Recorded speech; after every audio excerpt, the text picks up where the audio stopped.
Detective Ryan Carter woke up at 5:30 every morning, just like he had for the past 15 years. Coffee at 6. At the precinct by 7. It wasn't just routine for him. It was discipline. It was order. And order, he believed, was what separated a good cop from a great one. His desk was always the cleanest in the department. Files arranged by date, pens lined up parallel to the edge, his badge polished every Sunday night. Some of the younger officers joked about it, calling him the machine behind his back. Ryan didn't mind. He took it as a compliment. In a world where everything felt like it was falling apart, he was the guy who held the line. Ryan believed in the law the way some people believe in religion. It was simple to him. There were rules. You followed them, or you faced the consequences. No gray areas. No excuses. The law didn't care if you had a bad day or a hard life. It applied to everyone equally, and that's what made it fair. His partner, Officer Mike Torres, was different. Mike had been on the force for 20 years, and he'd seen enough to know that life wasn't always black and white. Sometimes Mike would try to talk to Ryan about it, usually over lunch at the diner across from the station. "You ever think maybe we're missing something?" Mike asked one afternoon, pushing his fries around on his plate. "Missing what?" Ryan didn't look up from his sandwich. "I don't know. Context. The why behind things." Ryan shook his head. "The why doesn't change the what, Mike. Someone breaks the law, they get arrested. That's the job." Mike sighed and changed the subject. He'd learned over the years that arguing with Ryan was like arguing with a brick wall. The man simply didn't budge. That Monday started like any other. Ryan arrived at his desk to find a new case file waiting for him. A series of thefts from local businesses over the past 6 months. Pharmacies mostly, with a few grocery stores mixed in. The business owners were getting frustrated. One had written directly to the police commissioner demanding action. Ryan opened the file and started reading. The suspect had been identified through security footage. A woman in her mid-30s. Thin build, brown hair usually pulled back in a ponytail. She'd been caught on camera at 7 different locations. Always during the day, always alone. Always hitting the same sections of the store. What caught Ryan's attention was the prior record. 3 previous convictions for shoplifting. Petty theft. She'd served short jail sentences each time, but it hadn't stopped her. If anything, it seemed like she was getting bolder. Repeat offender, Ryan muttered to himself. He hated repeat offenders. They proved that the system had given them chances, and they'd thrown those chances away. To him, it showed a complete lack of respect for the law and for society. He spent the next week diving into the case. He pulled security footage from all 7 locations. He interviewed store managers and employees. He mapped out the times and dates of each theft, looking for patterns. Ryan was good at his job because he was thorough. He didn't skip steps. He didn't cut corners. The pattern became clear pretty quickly. The woman always hit stores on the same day of the month, the 15th. Like clockwork, she always went for the pharmacy section first. Then she'd move to the grocery aisles. The items she took were consistent too. Insulin test strips, some basic food items, bread, peanut butter, milk. "She's organized," Ryan told Mike, spreading the surveillance photos across his desk. "This isn't random. She's planning these hits. Same MO every time."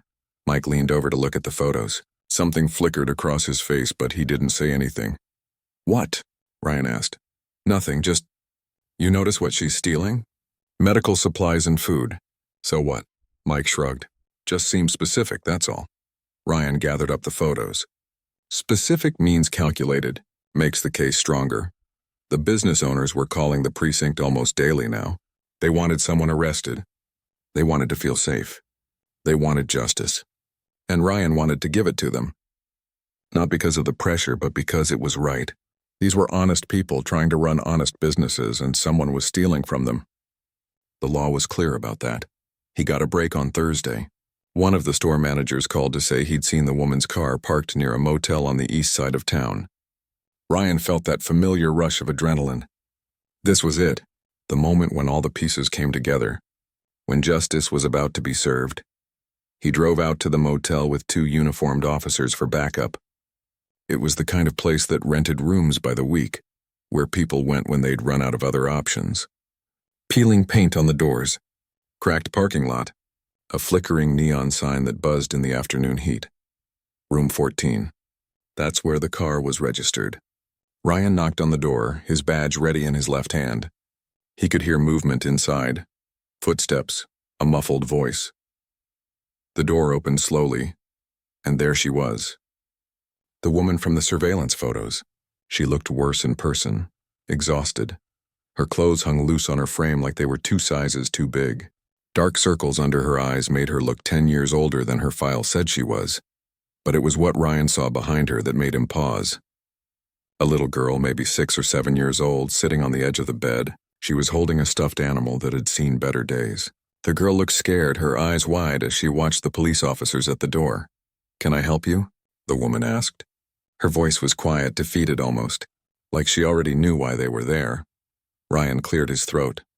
He'd done this 1,000 times before. Arrested people, read them their rights, brought them in for processing. It was routine. But something about that little girl watching from the bed made the words stick in his throat for just a second. He pushed the feeling aside. This was the job. This was what he'd sworn to do. Protect and serve. Uphold the law. "Ma'am, I'm Detective Carter. I need you to come with us down to the station. We need to ask you some questions about some incidents at several stores in the area." The woman's shoulders sagged. She nodded slowly, like she'd been expecting this. "Can I make arrangements for my daughter first?" "We can help with that at the station," Ryan said, keeping his voice professional and neutral. As he led her to the patrol car, Ryan noticed she kept looking back at the motel room, at the little girl watching from the window. Something twisted in Ryan's chest, but he ignored it. He had a job to do. The law was the law, and this woman had broken it. Multiple times, that's all that mattered, or at least that's what Ryan kept telling himself as they drove back to the station. The interview room was cold. It always was. Ryan had sat across from hundreds of suspects in this same room, at this same metal table. The fluorescent lights hummed overhead. The camera in the corner blinked red, recording everything. The woman sat with her hands folded on the table. She wasn't fidgeting, wasn't avoiding eye contact. She just looked tired. Like she'd been carrying something heavy for too long and had finally put it down. Ryan opened his folder and pulled out the surveillance photos. He laid them on the table one by one. 7 photos, 7 different stores, 7 different dates, all showing the same woman. "Do you recognize yourself in these photos?" Ryan asked. She nodded. "Yes. Can you tell me what you were doing in these stores?" "I was shopping." Ryan tapped the first photo. "This is from Martin's Pharmacy on August 15th. The manager reported several items missing after you left. Insulin, test strips, a glucose monitor." She didn't say anything. He moved to the second photo. September 15th. Same pharmacy. Same items missing. He continued through all 7 photos, building his case piece by piece. The dates. The locations. The missing merchandise. When he finished, she was still looking at her hands. "Ma'am, you've been convicted of theft 3 times before. You know how this works. The evidence is clear. What I need from you is an explanation. Why do you keep doing this?" She looked up at him then.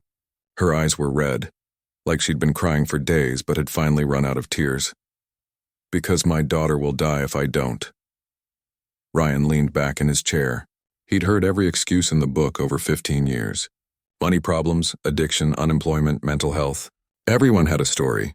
Everyone had a reason. But the law didn't run on stories. "I'm listening," he said, keeping his voice neutral.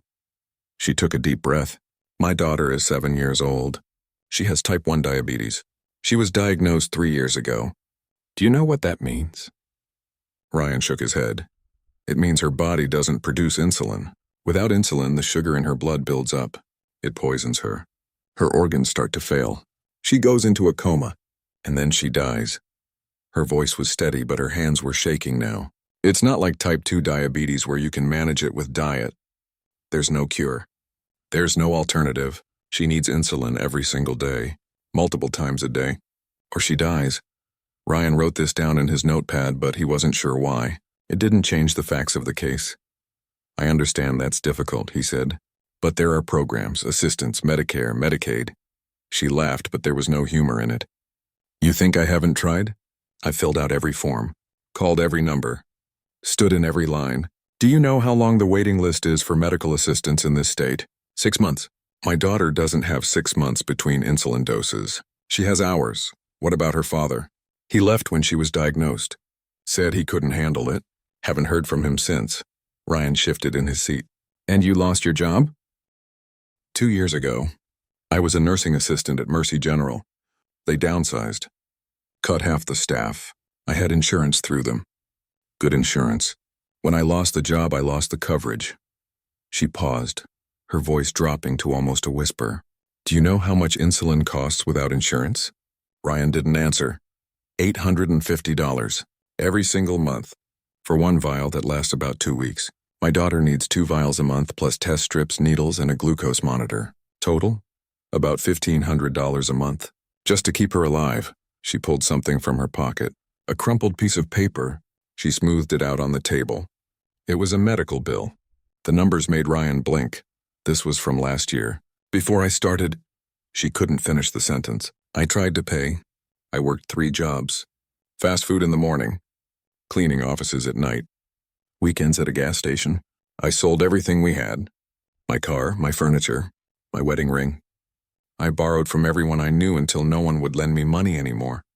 Ryan looked at the bill. The total was staggering. He thought about his own family. His daughter was healthy.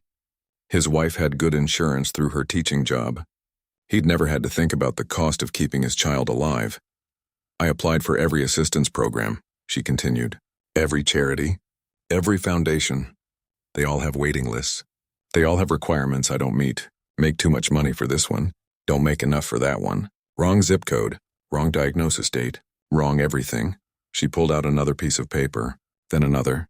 Documents, applications, rejection letters.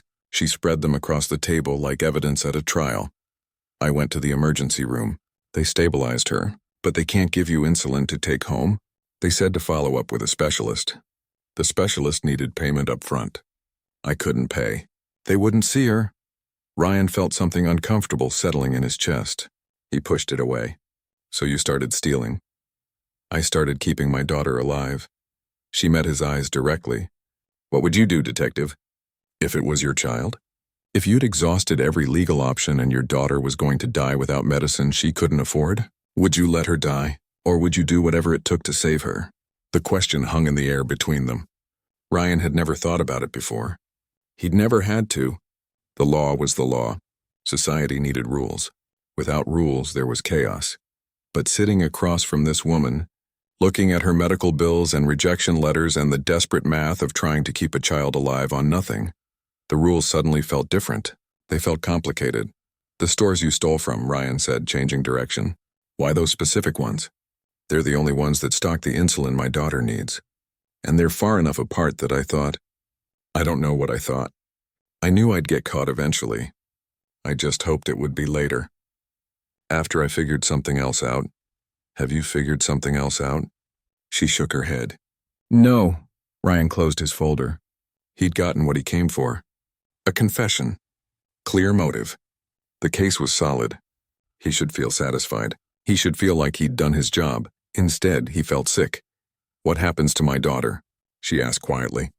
While I'm in jail. What happens to her? She'll go to temporary foster care. Child Services will place her. Will they know about her diabetes? Will they have her insulin? Will they know how to test her blood sugar in the middle of the night? Will they know the signs when her levels drop? Her voice was rising now, panic creeping in. She needs someone who knows. Someone who can keep her alive. Ryan stood up. I'll make sure they're informed about her medical condition. That's not the same thing. No, Ryan thought. It wasn't. He left the interview room and walked down the hallway to his desk. Mike was waiting there, 2 cups of coffee in his hands. How'd it go? Mike asked. Ryan sat down heavily.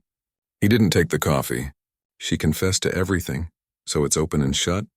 Ryan looked at the file on his desk. At the surveillance photos. At the evidence he'd carefully collected. Everything by the book. Everything correct, yeah, he said. Open and shut. But for the first time in 15 years, Ryan wasn't sure that was a good thing. Ryan couldn't sleep that night. He lay in bed staring at the ceiling, his wife breathing softly beside him.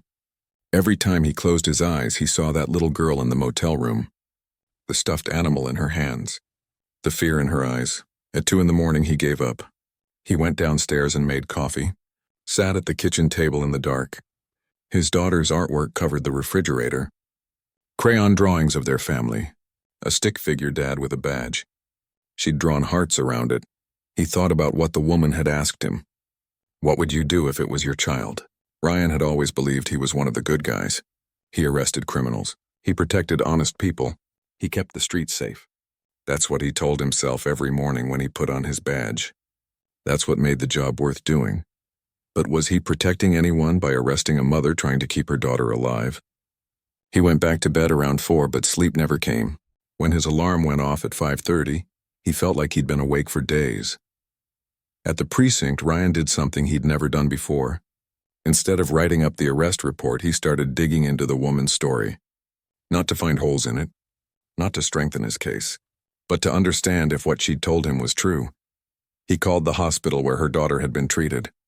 After being transferred 3 times, he finally reached someone who could pull up the records. Yes, the girl had type 1 diabetes. Yes, she'd been in the emergency room twice in the past year for dangerous blood sugar levels. Yes, the mother had been advised to follow up with a specialist. Did she follow up? Ryan asked. The nurse on the phone hesitated. I can't share patient information, but I can tell you that many families struggle with the cost of ongoing treatment.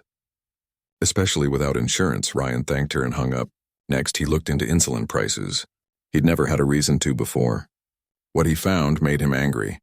The same insulin that cost $850 in the United States was sold in Canada for $30. The exact same medication, made by the same company. The price had tripled in the past 10 years. Not because of new research or better formulas, but because pharmaceutical companies could charge whatever they wanted. People were dying because they couldn't afford it. He found forums online where diabetics talked about rationing their insulin, stretching doses, skipping meals to make their medication last longer. Some of them didn't make it. There were memorial posts mixed in with the advice threads. Ryan pushed away from his computer. His hands were shaking. He went to find Mike, who was in the break room eating a donut. I need to ask you something, Ryan said. Mike looked up. Shoot, that case. The woman from yesterday. Did you look at what she was stealing? Yeah, medical stuff mostly. Doesn't that seem strange to you? That someone would risk jail for insulin? Mike put down his donut. Ryan, you okay? You look like you haven't slept. I haven't. Ryan sat down across from him. Mike, how much do you think insulin cost? I don't know. $50? Try 800. For 1 vial. That lasts 2 weeks. Mike's eyebrows went up. You're kidding. I'm not. And her daughter needs it to live. Not to feel better. Not to manage symptoms. To actually survive. Mike was quiet for a moment. What are you thinking? I'm thinking maybe she's not the criminal in this situation. Ryan. Mike's voice dropped low. Be careful. I know this case is different, but you can't let emotions cloud your judgment. That's what you always tell me. What if my judgment was wrong? Ryan stood up and started pacing. We arrested a woman for trying to save her kid's life. Meanwhile, companies are charging $800 for medicine that costs $30 in other countries. Who's the real thief here? Mike didn't have an answer for that. Ryan spent the rest of the morning making calls. He contacted the social services office to ask about assistance programs. The woman on the phone was sympathetic but not helpful. The waiting list for medical assistance is currently at 6 months, she said. What's someone supposed to do while they wait? We recommend they contact charitable organizations. There are some foundations that help with medication costs. Ryan asked for names. She gave him 4. He called all of them. 2 had stopped accepting new applications due to funding cuts. 1 had a waiting list of 8 months. The last one could provide $300 toward medication costs, but only once per year. It wouldn't even cover 1 vial of insulin. He called the pharmacy to ask about generic versions or discount programs. The pharmacist explained that insulin was a biological drug, not a chemical one, which meant it couldn't have true generics. There were discount programs, but they required income verification, bank statements, and took weeks to process. What do people do in the meantime? Ryan asked. The pharmacist sighed. Some people try to buy it from Canada or Mexico. Some ration what they have. Some just go without and hope for the best. And if they go without, they end up in the emergency room. Or worse. Ryan sat at his desk and looked at the file in front of him. Everything was documented. The thefts. The confession. The prior convictions. On paper, this was a simple case. Prosecute and move on. But Ryan couldn't move on. He thought about his own daughter. She was 10 years old. Healthy. Happy.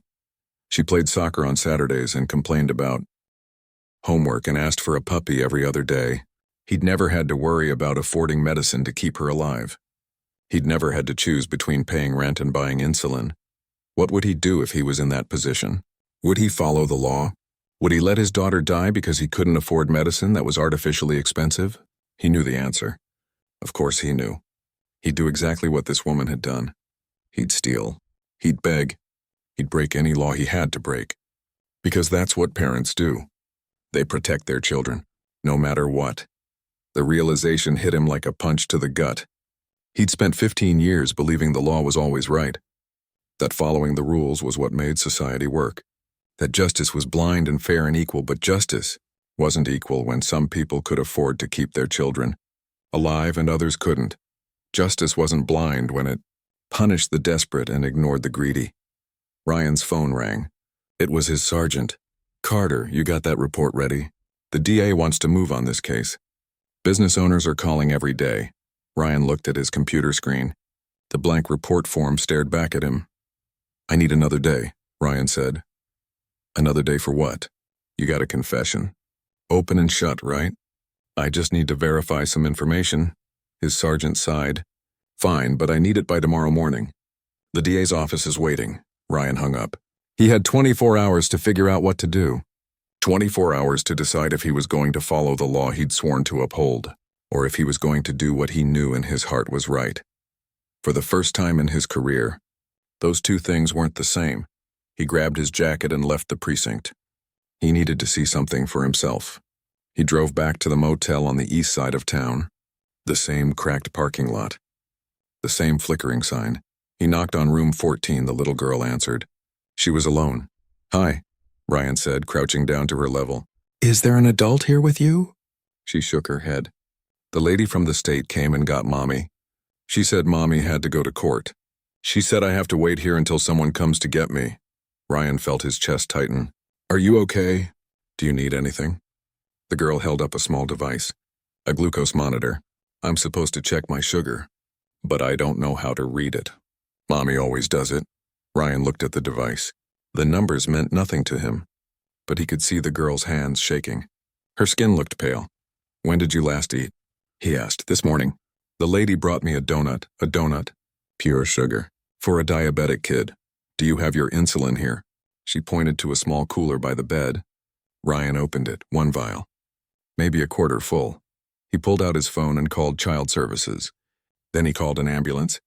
Then he sat with the little girl and waited, his entire understanding of justice crumbling around him. The ambulance arrived within 10 minutes. The paramedics checked the girl's blood sugar. It was dangerously low. They gave her juice and crackers and monitored her while Ryan stood in the corner of that dingy motel room, watching everything unfold. One of the paramedics, a woman with kind eyes, turned to Ryan. "Who's responsible for this child?" "Her mother's in custody. Child Services is supposed to be handling placement." The paramedic frowned. "Does the placement family know about her diabetes?" "This is serious. She needs constant monitoring." "I don't know," Ryan admitted, and that terrified him. After the paramedics stabilized the girl, a social worker arrived. She was young, maybe fresh out of college, carrying a folder stuffed with papers. She looked overwhelmed before she even walked through the door. "I'm sorry for the delay," she said. "We're understaffed. I'm handling 43 cases right now." 43? Ryan couldn't imagine it. "Does the foster family you're placing her with know how to manage diabetes?" Ryan asked. The social worker flipped through her papers. "We have a family that's willing to take her temporarily. Let me check their file." She read for a moment, her face falling. "They noted they have experience with special needs, but it doesn't specify diabetes."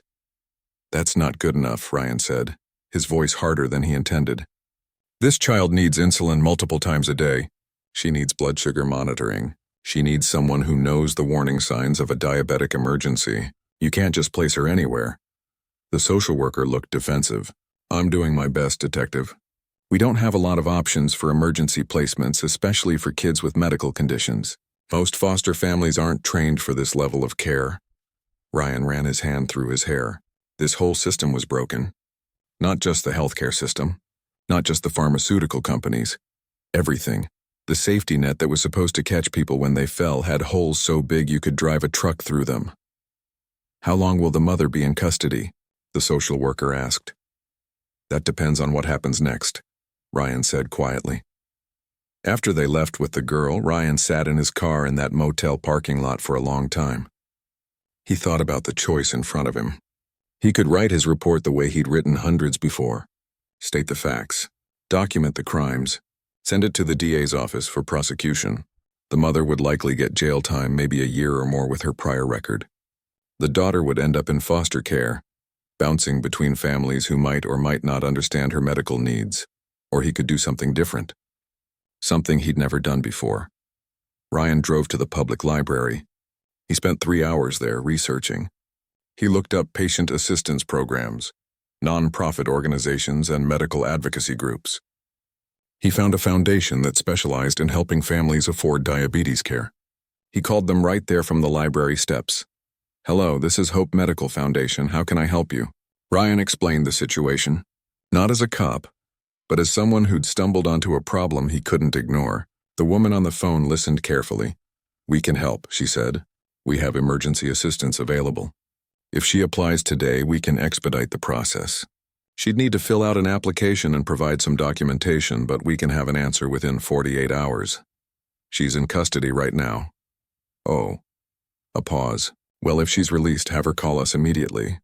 We work with cases like this all the time. No one should have to choose between breaking the law and saving their child." Ryan thanked her and hung up. His next call was to a non-profit legal aid office, then to a clinic that offered sliding-scale medical care, then to 3 more organizations. By the time he left the library, he had a list of resources. Real resources. Things that could actually help, but none of it mattered if the mother went to jail. That night, Ryan did something he'd never done in 15 years on the force. He rewrote his report. Not the facts, those stayed the same, but he added context. He attached copies of the medical bills. He included documentation of the insulin prices. He listed every assistance program the mother had applied to and been rejected from or waitlisted by. He detailed the phone calls he'd made and what he'd learned about the broken system. And then at the end, he added a recommendation. He recommended against prosecution. He suggested mandatory community service instead, with required participation in financial assistance programs and medical case management. He argued that jail time would serve no purpose except to separate a sick child from the only caregiver who understood her medical needs. His hand shook as he typed it. He was going against everything he'd built his career on. He was going against the business owners demanding justice. He was going against his sergeant, the DA, maybe even the law itself, but he was finally doing what was right. The next morning, Ryan walked into his sergeant's office and placed the report on his desk. Sergeant Williams picked it up and started reading. His expression changed as he went through the pages. When he finished, he looked up at Ryan with something between surprise and concern. "Carter, what is this?" "It's my report, sir. I can see that. But this recommendation..." He flipped to the last page. "You're asking us not to prosecute a repeat offender? The business owners are going to lose their minds. With respect, sir, I think we need to look at the bigger picture here." "The bigger picture?" Williams leaned back in his chair. "The bigger picture is that we have laws. We enforce those laws. That's the job. Is it our job to put a sick kid in foster care when her mother was just trying to keep her alive? It's our job to arrest people who commit crimes. What happens after that is up to the courts." Ryan stood his ground. "Then let the courts see all the information. Let them see what I found. Let them decide if justice really means sending this woman to jail." Williams stared at him for a long moment. "You've changed, Carter. 2 weeks ago, you would have called this woman a criminal and moved on. 2 weeks ago, I didn't know what I know now." The sergeant sighed deeply. He picked up his phone and dialed. "Get me the DA's office." Ryan waited, his heart pounding. "Yeah, it's Williams. I'm sending over a case file. Carter's shoplifting case. But I need your prosecutor to read the whole thing before making a decision on charges." He paused, listening. "I know they're backed up. This one's different. Trust me." He hung up and looked at Ryan. "I'm sending it, but I can't promise anything. The DA might read this and prosecute anyway. The business owners are still going to be angry. And Carter? Yes, sir. If this blows up in your face, I can't protect you. You understand that? Ryan nodded. I understand. Why are you doing this? You've been by the book for 15 years. Why change now? Ryan thought about the little girl in the motel room, about her mother's question, about what it meant to actually protect and serve. Because I finally understand what justice is supposed to look like, he said. And it's not this, Williams waved him out. Get out of here. And Carter, I hope you're right. Ryan left the office and went to the courthouse. He had one more thing to do. He found the public defender assigned to the case, a tired-looking man with coffee stains on his tie. I'm the arresting officer, Ryan said, and I have some information that might help your client. The lawyer looked suspicious. Cops don't usually help defendants. I'm not here as a cop. I'm here as someone who thinks your client got a raw deal from a broken system. Ryan handed him the list of resources he'd compiled. The foundations, the clinics, the assistance programs, everything he'd found. If she gets out of this, she's going to need help. Real help. This is a start.